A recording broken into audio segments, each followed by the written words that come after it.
कठोपनिषद में 5वीं वल्ली के दूसरे श्लोक में यमाचार्य नचिकेता को कह रहे हैं, इस जीवन की साधना किस प्रकार से चलेगी और किस प्रकार से चलते हुए व्यक्ति कहां कहां से होता हुआ कहां तक पहुंचेगा। यमाचार्य भिन्न भिन्न रूपों में भिन्न भिन्न तरीके से आत्म तत्व को और उसके साधना के मार्ग को समझा रहे हैं। दूसरे श्लोक में कहा, हंसः शुचिषत्, हंसः शुचिषत्, वसुः अंतरिक्षत्, होता वेदिशत्, अतिथिर दुरोणसत्। 4 के जोड़े यहां पर दिए गए हैं। पहला है हंसः शुचिषत्, दूसरा है वसु अंतरिक्षत्, तीसरा है होता वेदिशत् और चौथा है अतिथिर दुरोणसत्। एक जैसी शैली में 4 के जोड़े यहां पर दिए गए हैं।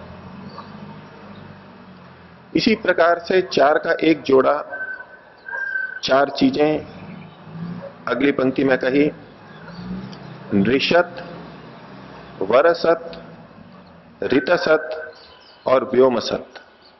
एक जैसी शब्द रचना है।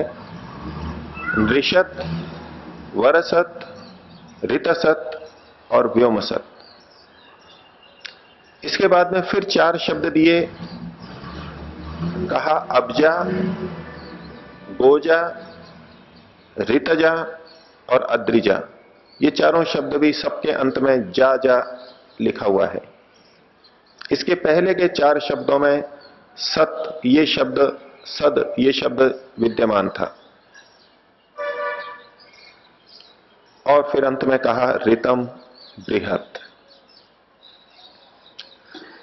यमाचार्य कह रहे हैं कि हंसः शुचिषत्, जो हंस होता है वो शुचि के अंदर रहने वाला होता है। शुचिषत् का मतलब है जो शुचि में रहता है। शुचौ सीदति इति, जो शुचि में रहता है, शुचि में विद्यमान रहता है। लोक में हम सुनते हैं हंस नाम के एक पक्षी की बात, जो कि पवित्र और शुद्ध जल में ही रहता है। सुना जाता है मानसरोवर के पवित्र जल के अंदर वहां हंस रहते हैं। लेकिन यहां कुछ आध्यात्मिक अर्थ और मनुष्य परक अर्थ लिया जा रहा है। हंस जो होता है वो शुचि में रहता है, ये सामान्य अर्थ हुआ इसका। हंस किसे कहते हैं? हंति इति हंसः, जो मारता है, नष्ट करता है, उसे हंस कहते हैं। किसको मारता है? जो अपने दोषों को मारता है उसे हंस कहते हैं। मनुष्यों पर घटा करके देखेंगे, जो अपने दोषों को नष्ट करता है, मारता है, उसे हंस कहते हैं। और जो अपने दोषों को हटाता है, मारता है, नष्ट करता है, वो शुचिषत्, शुचि में, पवित्र भाव में स्थित हो जाता है।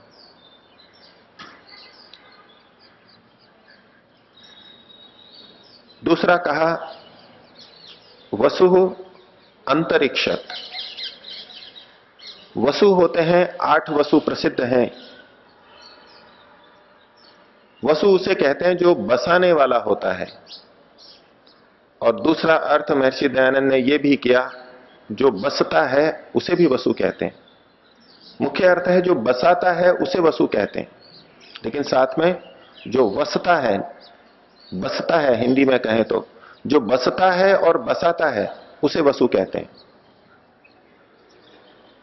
और जो वसु होता है वो क्या, कहां रहता है? तो कहा अंतरिक्ष सत, अंतरिक्ष में रहता है। 8 वसुओं की जो चर्चा की जाती है वो अंतरिक्ष में विद्यमान है। अंतरिक्ष अर्थात इस पृथ्वी और द्युलोक के बीच का जो स्थान है उसको अंतरिक्ष कहा जाता है। तो 8 वसु वो अंतरिक्ष में रहते हैं। लेकिन इसको अब मनुष्य परक घटा करके देखें, जब व्यक्ति स्वयं बसना प्रारंभ करता है और जब दूसरों को बसाने लगता है, जीवन में एक अवस्था आती है जब व्यक्ति गृहस्थ में प्रवेश करता है तो स्वयं को भी बसाने लगता है और दूसरों को भी बसाने लगता है। स्वयं भी बसता है, घर को स्थापित करता है, बर्तन आदि अन्य साधनों को एकत्रित करता है और अपने परिवार को, बच्चों को, औरों को भी बसाता है। और पहले वाला जो भाग था हंसः शुचिशत, उसको भी मानव जीवन पे घटा के देखें तो ये ब्रह्मचर्य का काल है, जब बच्चा अपनी कमियों को, न्यूनताओं को दूर हटाता हुआ अपने को योग्य बनाता है, अपने दोषों को हटाता है। वैसे ये दोनों भाव और चारों भाव कहें सब जगह विद्यमान है। हंसः शुचिशत ये ब्रह्मचर्य अवस्था का प्रतीक हुआ और वसु अंतरिक्षत ये गृहस्थ का प्रतीक हुआ। तो गृहस्थी बसने और बसाने का काम मुख्य रूप से करता है। तो इससे क्या होता है? अंतरिक्ष सत, वो अंतरिक्ष में रहने वाला हो जाता है। किस अंतरिक्ष की बात की जा रही है?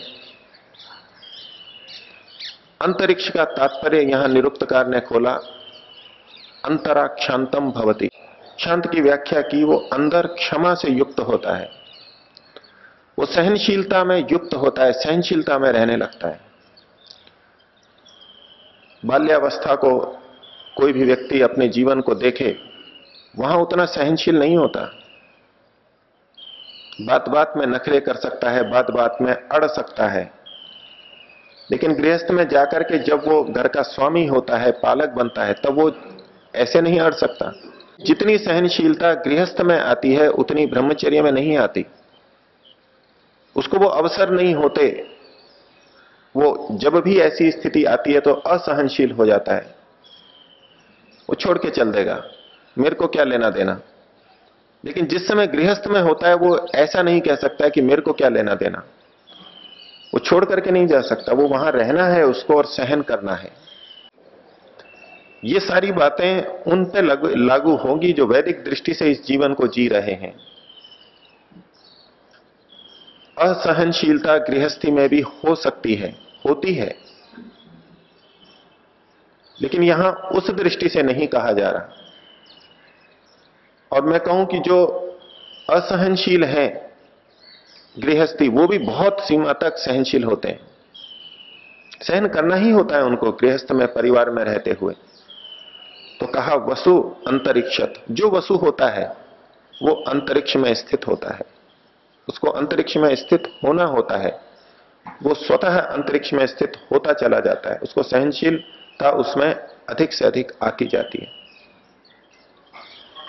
तीसरा कहा होता वेदिशत।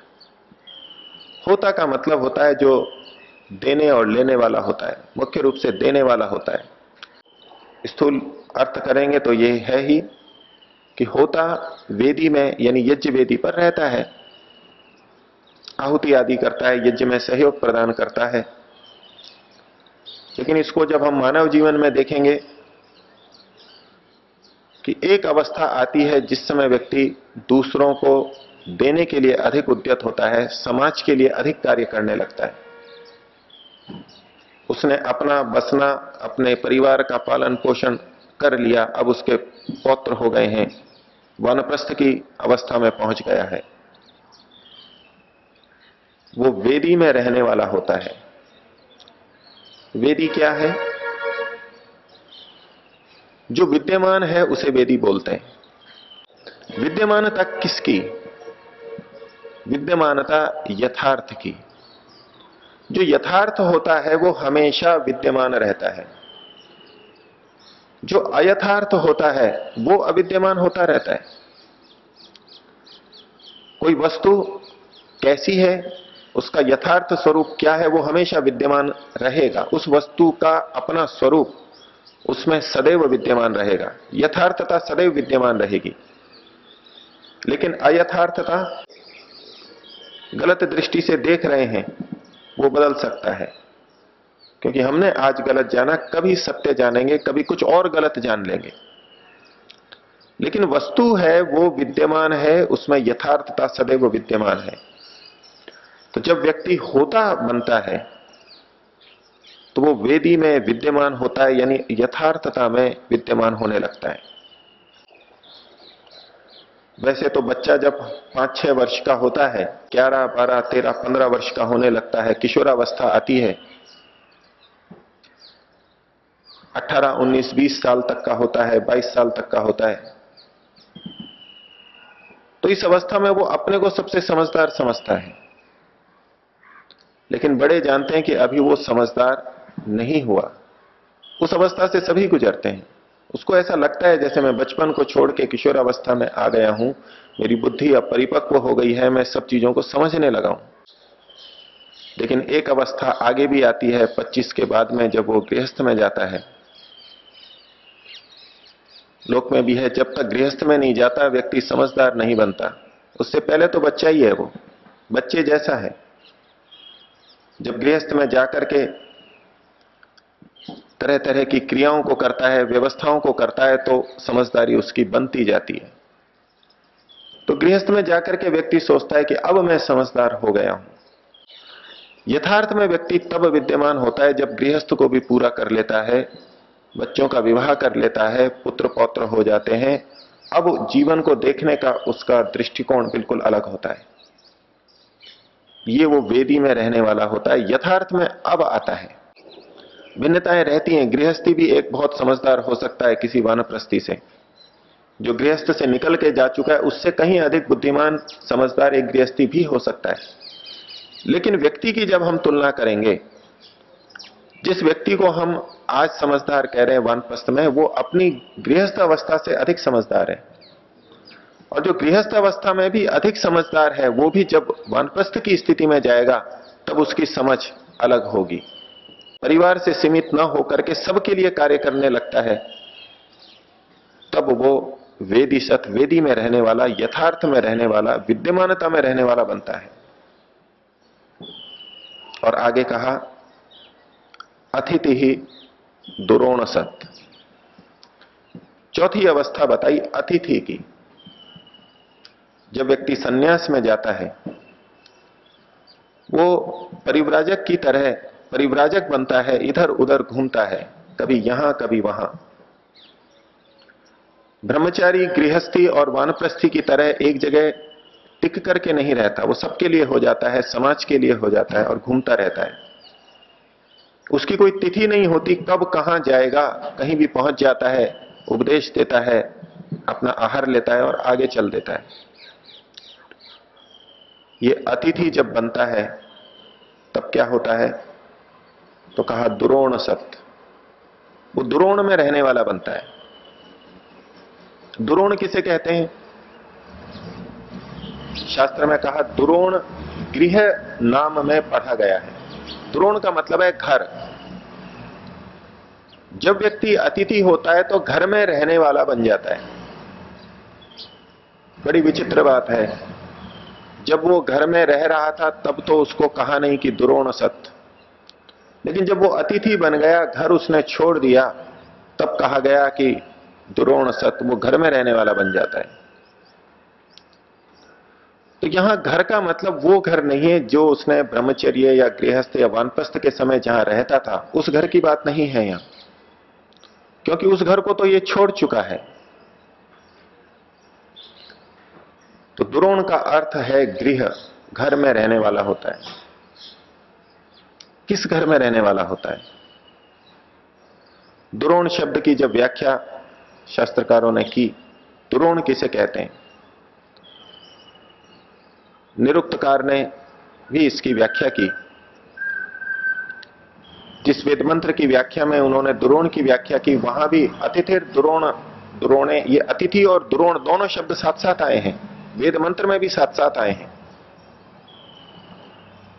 तो उन्होंने कहा कि दुरोण उसे कहते हैं जो कठिनाई से रक्षा करने योग्य, पालन करने योग्य होता है। जो घर है वो कठिनाई से पालन करने योग्य होता है। अव धातु का यहां पर प्रयोग किया गया। कठिनाई से जिसका पालन और रक्षा होती है, हम अपने गृहस्थ के घर को देख लें, उस पर भी ये लागू होती है, इसीलिए उसको दुरोण कहते हैं।